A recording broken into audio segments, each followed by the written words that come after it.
we go.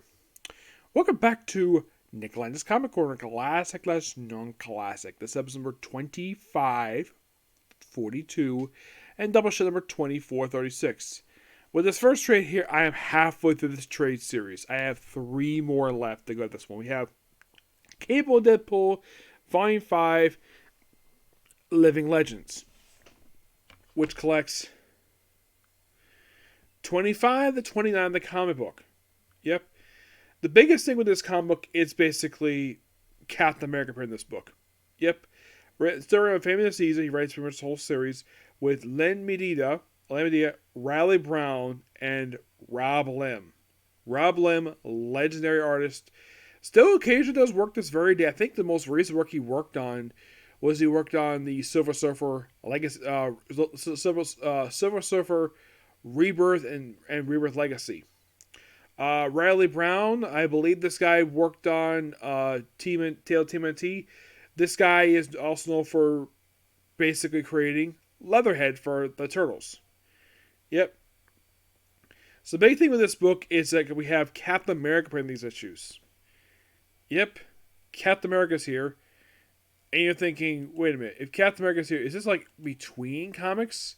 Because that was a strange thing when he had Silver Surfer pop up here in these issues. This is after like conclusion of one of his volumes. Like it was like right after it was after the 4th volume for the series. Yeah, it was quite interesting.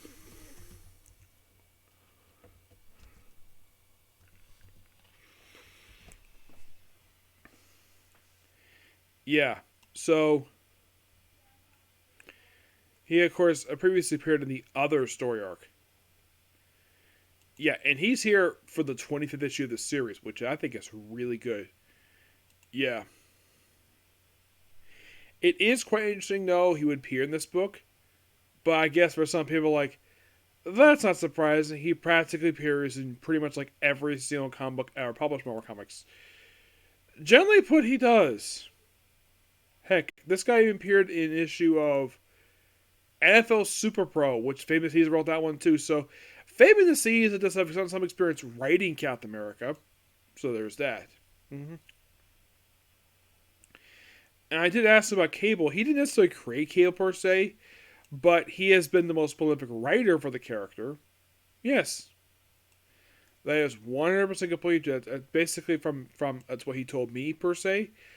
I have actually kind of spoken to Rob Liefeld, one of his co-collaborators.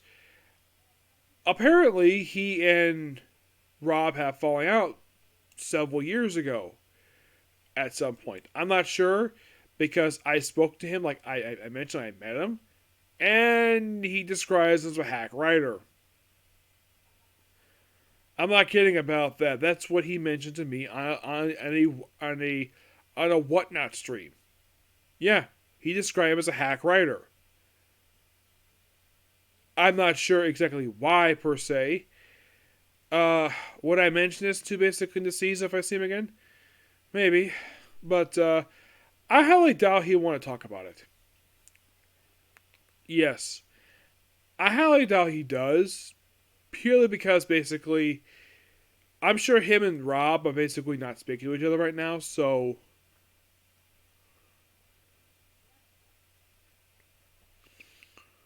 I'm trying to find it here when this book came out. Like, what was the actual previous comic he appeared in?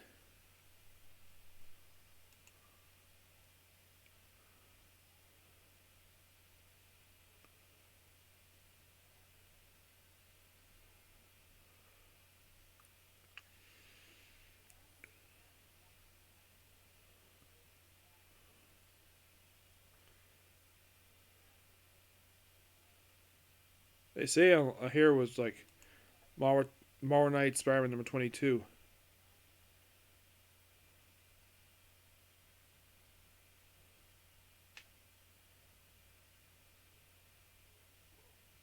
So basically, this is probably taking place between during the whole, probably just after the Winter Soldier story arc and before the start of the Red Menace story arc. Mm-hmm. Yeah, but that's publication wise, basically. So my guess is in actuality, this is just after his appearance over in the. This is just a quick guest appearance for him. He's only here just for this issue, and then pretty much he's gone. And then the very next issue mostly just deals with Flash for the Apocalypse for 26. Mm-hmm. Then and this continues on for this is known as the Born Again story arc, and just a quick two-parter. Yep. And then like right after this, then we have the Domino Principle, which is a quick two-parter. Sadly, they would kill off a Flag Smasher in this issue. This actually be the original Flag Smasher. Yes, Carl Mather. He gets killed off in issue 28. Yeah, and he's the original one. Now you're probably thinking, who is the current Flag Smasher?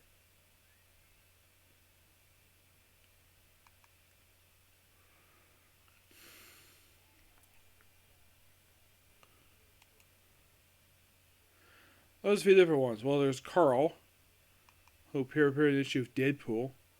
There's Guy Turrent. He also previously appeared in Deadpool, but he's currently deceased. There's LMD, and there's Grant Rogers. Grant Rogers is the current one. Yep. Yeah, you can think of it as the current Flag Smasher. Mm-hmm. Yeah, so I'd say he's the current one per se. Yeah, it's sad that it's interesting though the fact they killed him off here. I'm not really sure exactly why they killed him off, or they just did. Yeah, it's very strange the fact it is. And then like 29 is, well, 29 is basically the conclusion of this quick two-part story arc. And it also features Citizen V in here. Citizen V is John Wilkins III. He is one of the people who assumed the identity of the character. Yeah, he's a character who first appeared in the issue of Thunderbolts. Yeah.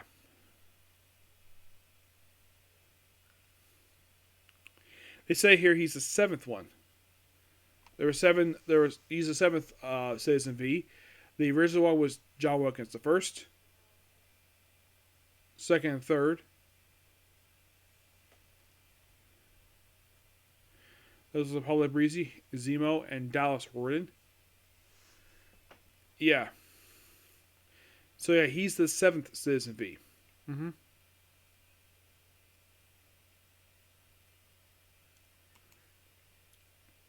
Who is the original one? Well, a guy by the name of John Wilkins the first. Yeah, he's the original one. John Wilkins the third is the grandson. Junior did become a Citizen V in basically a one-off issue. Citizen V in the V Battalion. I like the whole concept of V Battalion, the whole thing of this really like patriotic superhero like Captain America, who's basically in a coma. Really cool character. I like the whole idea of Citizen V. It's just that they don't really use this character too much anymore. I mean, it even had Zemo briefly assume an identity. Sadly, put in the case of John Wilkins III, this was his last appearance in comics. Yeah, so I've covered a little bit of his time in comics. It's just that I haven't covered the two miniseries, Citizen V and the V Battalion. Which, this you might find interesting about this miniseries. Okay, there is Chain of Havoc that collects it. It's collected in the Thunderbolts Omnibus. You're thinking, really?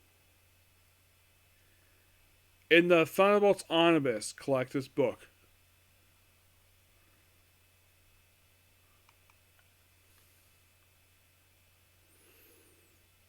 I'm not really sure exactly why, but that's pretty much the way it is.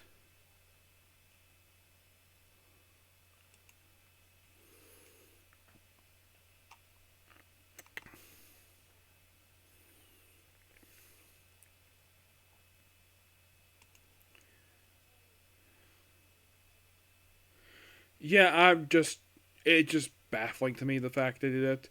But in the case of this book overall, it is a pretty good book. I thoroughly enjoyed it. I give the book a 9 out of 10. Alrighty.